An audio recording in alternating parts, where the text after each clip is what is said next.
नाज़रीन हमें ज्वाइन किया है चौधरी नौमान मजीद साहब जो कि प्रेसिडेंट हैं पेट्रोलियम डीलर एसोसिएशन लाहौर के। बहुत शुक्रिया चौधरी साहब। मैं अभी थोड़ी देर पहले बिला वजह सुन रहा था, हो जाता है ना इंसान र्यूमर्स के नरगे में आ जाता है, मगर मैंने अभी गाड़ी भेजी किसी के हाथ और मेरे अपनी टैंक फुल करवा लिया। क्या सिचुएशन है और ये अगर र्यूमर्स हैं तो इसको रबिश करने के लिए आपकी तरफ से क्या और कोई अगर तजावीज़ आपकी सरकार के लिए हैं ताकि नॉर्मल लाइफ, क्योंकि थोड़े से गैर मामूली हालात हैं, लॉकडाउन की सिचुएशन है, तो आप क्या सजेस्ट करेंगे और हालिया सिचुएशन क्या है? हमें ज़रा एतमाद में लीजिए जनाब चौधरी नौमान मजीद साहब। जी बिस्मिल्लाहिर्रहमानिर्रहीम, अस्सलाम वालेकुम। देखें, लाहौर में जो है इस टाइम 60% जो पंप है वो ड्राई हो चुके हैं रास्ते बंद होने की वजह से। और जो है वो तकरीबन 3-3 दिन से गाड़ियां भरी हुई खड़ी हैं, लेकिन जो है वो डिपो से आउट होकर तो यहाँ हमारे तक पहुँच नहीं पा रही हैं। उसकी मेन वजह जो यही कंटेनर्स वगैरह जो इन्होंने लगाए हुए हैं। अगर इसको थोड़ा सा जो है वो मैनेज किया जाए कि जो अशय खुर्द नोश और डेली रूटीन की जो चीज़ें हैं उनको ये टैकल करें और कम से कम उन गाड़ियों को गुजरने दें ताकि जो है वो पेट्रोल पंप्स पे जो है ना वो सप्लाई जो है वो बहाल हो सके। देखें, डीजल वगैरह जो है वो अगर नहीं मिलता तो उससे काम चल जाता है, और डीजल की आजकल सेल भी नहीं, क्योंकि कमर्शियल गाड़ियां जो है वो रुकी हुई हैं बिल्कुल। लेकिन चूंकि स्कूल भी खुले हुए हैं, कॉलेजेस और ऑफिसेज वगैरह खुले हुए हैं, तो इसकी जो डिमांड है उस हिसाब से सप्लाई नहीं पहुंच रही हमारे तक। अच्छा, आप ये कह रहे हैं कि ट्रक जो हैं वो हमारी लाहौर की सरहदों पर खड़े हैं, मौजूद हैं, सिर्फ ये कि चाहिए कि उनको कम से कम रास्ता दें जो एसेंशियल सप्लाईज लेके आ रहे हैं। तो फिर ये इस तरह से मैं यही कहूँगा ये एक मसनूई किल्लत बन चुकी है, वरना मुल्क को तो कोई बहरान नहीं है ऐसा। नहीं, मुल्क में बिल्कुल कोई बहरान नहीं है। स्टॉक हमारे पास मौजूद है, डिपोज में से जो है सप्लाई भर रही है, डेली रूटीन में भर रही है, लेकिन जो है वो हमारे पेट्रोल पंपों तक पहुंच नहीं पा रही है। उसकी वजह यही जो रास्ते इन्होंने बंद कर दिए हैं, और जो है इंतजामिया का थोड़ा सा फुकदान है। अगर इसको प्रॉपरली मैनेज किया जाए, कम से कम इन गाड़ियों को गुजरने दें टैंक, क्योंकि फ्यूल आपको पता है एक आतिशगीर मादा है, और इससे जो है वो काफ़ी जो है वो प्रॉब्लम्स बन सकती हैं अगर कोई मसला हो जाए तो। और वो बिल्कुल अनसेफ जो है वो रोडों के किनारों पर खड़े हुए हैं, तो उस वजह से जो है वो बड़ा एक खतरा भी है। और दूसरा जो है वो हो सकता है कि पहिया जाम हो जाए लाहौर का, अगर पेट्रोल टाइम पे नहीं पहुंचता तो इसका मतलब ये है कि ये क्राइसिस तो फिर हम सेल्फ क्रिएटेड है हमारा। तो कि इसमें क्या सजेस्ट करते हैं कि कम से कम जो सप्लाईज लेके आ रहे हैं उन्हें सरकार जो है वो रास्ता देना शुरू करे और उनको देखे। और टैंकर जो हैं ख़ासतौर पर, टैंकरों के अंदर तो बंदे बैठ के आ ही नहीं सकते, कोई लिक्विड ही आएगा ना, चाहे पेट्रोल आए चाहे डीजल आए, तो उनको रोकने की ज़रूरत नहीं है मेरे ख्याल में। और यही हमें सरकार से अपील करनी चाहिए, यही कह रहे हैं आप? हाँ जी, बिल्कुल। देखें, वो लाहौर से बाहर नहीं जा रहे, लाहौर के अंदर आ रहे हैं, तो उनके अंदर लोगों का बैठ के आना। और दूसरा जो है वो फ्यूल जो है पेट्रोल जो है वो बड़ा डेंजरस होता है सांस लेने में। तो अगर वो उसमें बैठकर आ भी जाता है कोई, तो वो बचेगा नहीं मेरे ख्याल से, इतना बड़ा रिस्क कोई नहीं लेगा। तो इन्हें चाहिए है कि कोई जो है ना लाए अमल तय करें, और जो है वो कम से कम इन जो सप्लाई की गाड़ियां हैं इनको जो है वो लाहौर के अंदर एंटर होने दें। अंदाजन इतने ज्यादा अंदाजन रास्ते हैं लाहौर के। अगर चौधरी साहब, अंदाजन जी जी कितने हमारे ऑयल टैंकर जो ये ट्रक्स हैं या जो जिन्हें आप जो भी कहते हैं, ये कितने इर्द गिर्द खड़े हैं जो कि वेटिंग के रास्ता मिले और हम पेट्रोल पंप्स तक पहुंचे? कुछ अंदाजा है आपको? तकरीबन जो मेरे हाँ जी, मेरी इत्तलात के मुताबिक तकरीबन इस टाइम जो है वो 3000 के करीब जो है वो गाड़ियां भरी हुई खड़ी हुई हैं, और वो लाहौर ने रास्ता ना मिलने की वजह से वो लाहौर पहुंच नहीं पा रही हैं। तो ये कितने दूर हैं, या ये एंट्री पॉइंट्स पर हैं ये, या पीछे दूर कहीं फंसे हुए हैं? जी बिल्कुल, ये एंट्री पॉइंट्स पर ही हैं, उनको वो पहुंच चुके हैं, लेकिन आगे कंटेनर्स लगे होने की वजह से जो है वो एंटर नहीं हो पा रहे हैं।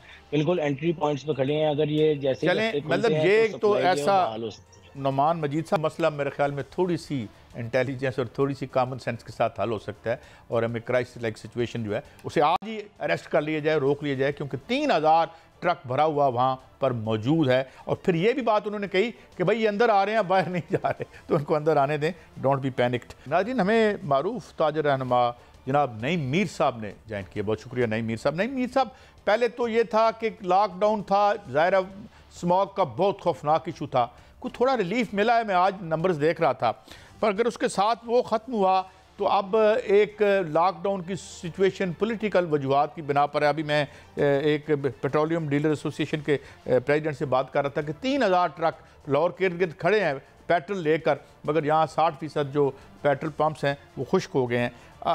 कुछ आप ये और भी कुछ पेरिशेबल गुड्स या उससे भी कुछ फ़र्क पड़ रहा है, और आप क्या सजेस्ट करेंगे कि कम से कम ये जो सीरियस और जो इम्पोर्टेंट सप्लाईज़ हैं इनकी चेन कैसे बहाल हो? क्या मशवरा देंगे आप हुकूमत को या इंतज़ामिया को?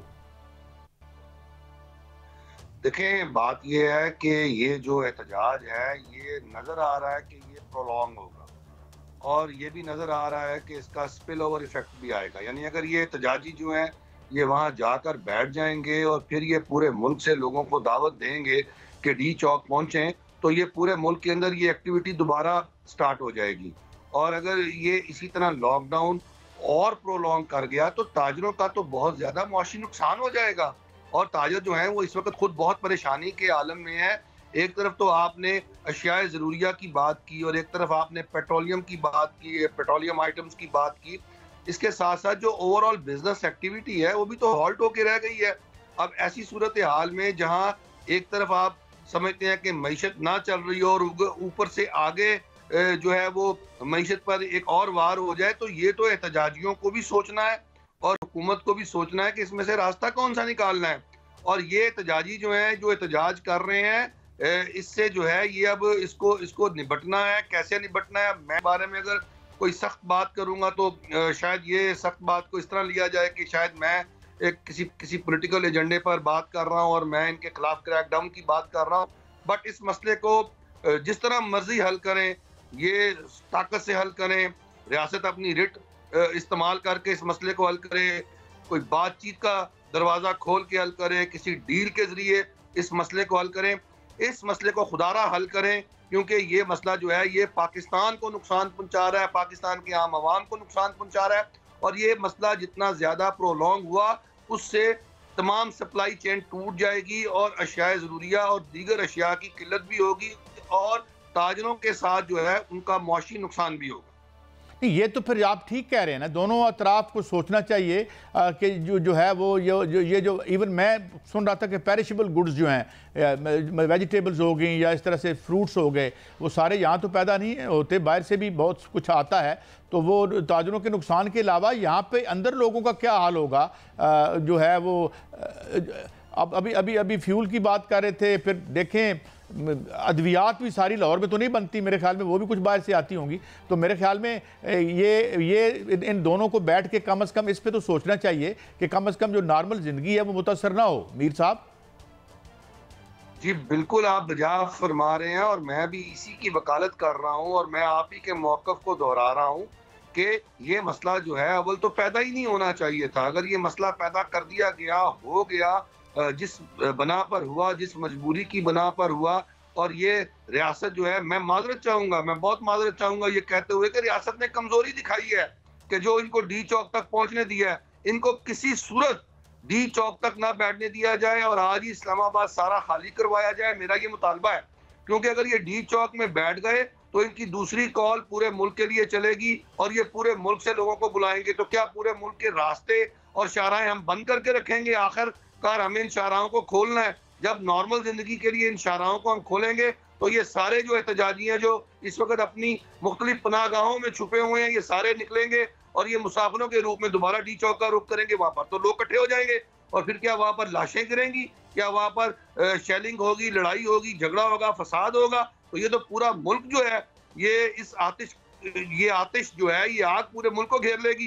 तो ये चीज जो है ये बहुत इस वक्त सेंसिटिव है और रियासती अदारों को और हमारी लॉ इन्फोर्समेंट एजेंसीज को बहुत सोच समझ कर एक जामिया मनसूबाबंदी के साथ इन एहतजाजियों से निपटना है, वगरना जो है सूरत हाल आम आदमी के लिए बहुत खराब तर होने जा रही है। मीर साहब, ये भी बताया जाता है, एक फिगर तो हमारे वजीर खजाना ने दी कि 190 या करोड़ का सालाना 190 अरब का, I don't know, please correct मी, अब 190 अरब एक दिन में जो लॉस है, तो उसमें आप देखें कि कितना जो है वो अगर उनको जमा कर लिया जाए तो पहले ही हमारी जो हालत है मैशत की वो आपके सामने मीर साहब, तो कौन होश के नाखुन ले।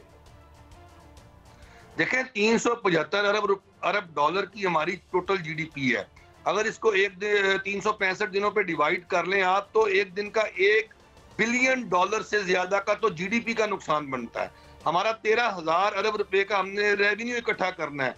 एक दिन का हमारा जो रेवेन्यू होता है एफडीआर का, वो तकरीबन 30 अरब रुपए के 30 से 40 अरब रुपए के बीच में होगा, तो वो हमारे उसका नुकसान होता है। इस वक्त हमारी एक्सपोर्ट जो है, हमारी इंपोर्ट जो है, जो हमारी जो ऑपरेशंस हैं पोर्ट के, वो रुके हुए हैं, वो नहीं हो पा रहे। इस वक्त हमारा ऑनलाइन बिजनेस सारे का सारा तबाह बर्बाद हो गया है, क्योंकि इंटरनेट नहीं चल रहा, डाटा नहीं अवेलेबल, कहीं सुस्त है, कहीं वो बिल्कुल ही वो चल नहीं रहा। तो ये कोई कारोबार, कोई काम इस वक्त होने को नहीं है, ना हो पा रहा है। और ये पूरी की पूरी जो तिजारती और मुआशी सरगर्मियां हैं, वो तो हॉल्ट होके रह गई हैं। जिम्मेदार किसको ठहराएं? जिम्मेदार तो ये निज़ाम है। फिर रियासत ने हमें इनसे निजात दिलानी है। अगर इनका बुनियादी हक है कि ये इजहार राय की आज़ादी रखते हैं, ये असेंबल होने की और एहतजाज करने की और ये इज्तिमा करने की आज़ादी रखते हैं, ये एहतजाजी, तो मैं ताजर हूँ। मेरी आज़ादी कहाँ है कि मैं नकलो हरकत कर सकूँ, मैं ट्रांसपोर्टेशन कर सकूँ आज़ादी के साथ, मैं अपनी तिजारत कर। आपने बहुत सब बात की।